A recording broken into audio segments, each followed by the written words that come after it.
아, 참, 우리 나이 들면 은퇴하고 나서도 마음이 좀 허전하죠. 글쎄, 저는 올해 64살 된 박노진이라고 해요. 구청에서 37년이나 계장으로 일하다 은퇴하니 막막하더라고요. 서울 강남 아파트 값이 치솟을 때였어요. 평수는 크지 않았지만 위치 좋았죠. 그때 고향 후배 하나가 연락했어요. 김 소장이라고. 저보다 20살쯤 어린 친구인데 요즘 모텔 중개업 한다더군요. 형님, 무인텔이 대세예요. 사람 없이도 월 1,000만 원씩 벌어요. 처음엔 반신반의했어요. 사람 없이 어떻게 장사하나. 그런데 보여준 자료 보니 매출표, 예약 현황, 리뷰까지 완벽해 보였어요. 집에 와서 여보한테 말했죠. 여보, 우리 새로운 일 시작해보는 게 어때? 여보는 펄쩍 뛰었어요. 여보, 이 나이에 무슨 사업이야. 건강관리나 하고 마음 편히 살아. 그런데 자료 보시더니 조금씩 마음 흔들리시더라고요. 특히 무인이라는 말에 혹했어요. 사람만 상대하고 밤엔 자동으로 돈다니 청소만 잘 돌리면 끝이라더군요. 숫자도 매력적이었어요. 월 매출 2,500만 원, 비용 빼면 1,000만 원 넘게 남는다고. 1년이면 1억 2천만 원이잖아요. 형님, 지금이 기회예요. 이번 물건 싸게 나왔어요. 김 소장 말에 마음 기울었어요. 구청만 다니던 제가 사장이 돼보자 싶었죠. 문제는 돈이었어요. 좋은 물건은 25억 필요하다더군요.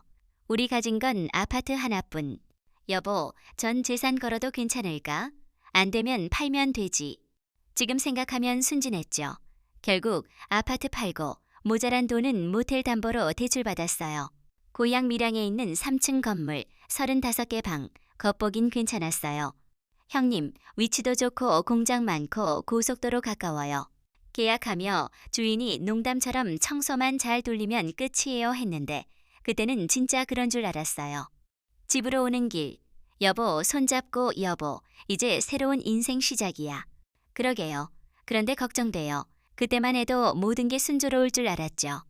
계약 후 여보가 청소는 누가 하고 밤에 무슨 일 생기면 어쩌나 물었어요. 김 소장에게 물으니 야간 실장 1명 두면 해결돼요 하더군요. 그 대답이 얼마나 허술했는지 깨닫지 못했어요.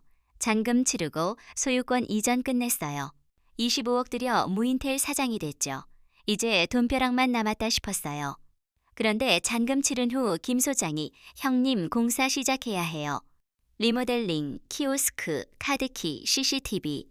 보기엔 괜찮던데 무인으로 하려면 기존 시설 안 돼요. 비용 2억 더 든다고 머리띵했어요. 며칠 후 또 연락. 전기 용량 부족해 증설해야 해요. 2천만 원. 그때부터 예상 못한 비용이 쏟아졌어요. 보일러 교체, 소방 규정, 간판. 추가 비용 3억 가까이 됐어요. 취득세까지 엄청나 대출 더 내야 했어요. 여보, 이게 괜찮은 건가? 여보도 걱정 시작했어요. 김 소장은 공사 원래 그래요. 나중에 몇 배로 돌아와요. 1년만 넘기면 편해요. 희망 생겼어요. 공사 중 현장 가보니 엉망이었어요. 바닥 뜯기고 벽 구멍 뚫리고 전선 매달려. 여보, 이게 모텔이 될까? 소장이라는 사람이 한 달만 기다려요. 소방 검사 까다로워요. 또 돈 들었어요. 방염제, 비상구, 표시. 이미 시작한 일, 중간 포기하면 물거품. 밤마다 걱정에 뒤척였어요. 여보, 잠 안 와. 이미 시작했으니 끝까지 해보자. 드디어 공사 끝나고 오픈. 3개월간 28억 쏟아부어 깔끔해졌어요. 키오스크, 카드키, CCTV 최신식. 여보, 그럴듯해. 오픈 첫날 35개 중 20개 방 찼어요. 첫날 직원 괜찮네. 그런데 둘째 날 새벽 2시 전화. 사장님, 키카드 안 돼요. 203호예요. 30분째 기다려요. 서울에서 밀양까지 3시간. 전화로 안내해도 못 열었어요. 손님 환불하고 악플. 새벽 4시 또 전화. 201호 음악 너무 커요. 야간 실장 있는데 연락 안 돼. 그날 밤 한 잠 못 잤어요. 여보, 무인텔이 이래? 일반 모텔이면 프런트에서 바로 해결할 텐데 무인은 사장한테 다 넘어와요. 결국 밀양에 월세 50만 원 원룸 얻었어요. 일주일에 4, 5일 거기서 지내고 서울은 주말만. 첫 달 매출 1,200만 원. 김 소장이 2,500만 원 기본이라 했는데 대출이자 500만 원, 플랫폼 수수료, 야간 실장비, 청소비 빼니 200만 원도 안 남아. 리뷰는 방음 안 돼, 키카드 고장, 최악, 별점 떨어지니 예약 줄어. 둘째, 달 1천만 원. 셋째, 달 800만 원. 새벽 전화에 잠 못 자. 야간 실장 둬도 소용없어. 키카드, 소음, 고장. 무인이라 사장이 직접 해결해야 해요. 한 달 밤잠 제대로 못 잤어요. 하루 5시간도 안 돼. 여보, 몸 망가져. 5kg 빠졌어. 6개월쯤 되자 매각 생각했어요.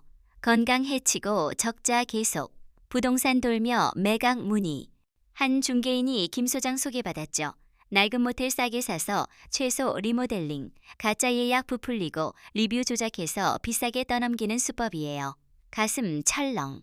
김 소장과 전 주인 한 팀. 30년 후배가 날 이용했어. 다음날 김 소장 불렀어요. 전 주인 아는 사이지. 형님, 무슨 소리? 예약 조작, 가짜 리뷰 다 들었어. 끝까지 발뺌. 사업 실패를 남 탓하지 마세요. 돈 앞에서 30년 인연도 아무것도 아니구나. 매출 떨어져 월 600만 원도 안 돼. 지출은 1000만 원 넘으니 매달 400만 원 적자. 매각 의뢰하니 시세 15억, 28억 들였는데 13억 손해. 6개월 광고 내도 관심 없어. 방음 안 돼. 주차 부족. 리뷰 나빠. 1년 만에 매수자 나타나 13억에 팔았어요. 대출 7억 갚고 받은 돈 5억. 처음 20억 아파트 팔아 친척 빌린 돈까지 28억 투자했는데 통장 5억. 2년 만에 20억이 5억 돼버렸어요. 매수자가 김 소장 소개받았어요 하니 소름. 또 누군가 속이는 거예요. 모텔 정리하고 서울로. 강남 아파트는 꿈도 못 꾸고 경기도 외곽 전세 5천만 원 낡은 집. 방 2개, 거실, 주방. 예전 절반도 안 돼. 남은 돈으로 보증금 내고 이사비, 빌린 돈 일부 갚으니 1억 5천만 원 남았어요. 연금 셋 합쳐 월 300만 원. 여보, 이제 아껴 살아야 해. 마트 가면 고기 100g 3,000원이네. 할인하는 거 보자.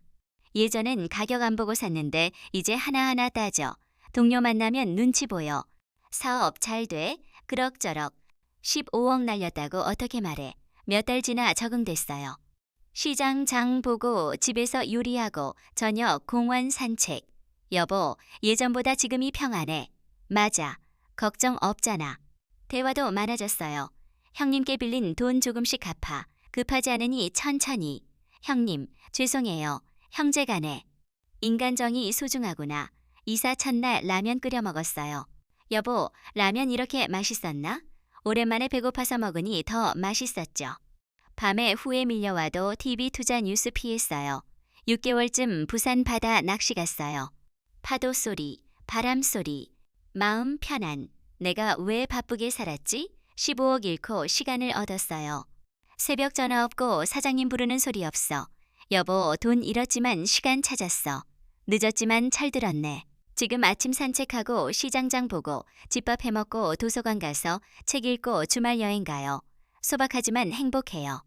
김 소장 생각날 때 불쌍해요. 돈 벌었어도 정 잃었을 텐데. 여러분, 세상에 쉬운 돈 없어요. 무인으로 편하게 번다는 말, 왜 나한테 기회 주나 의심하세요. 전 재산 한 곳에 몰지 마세요.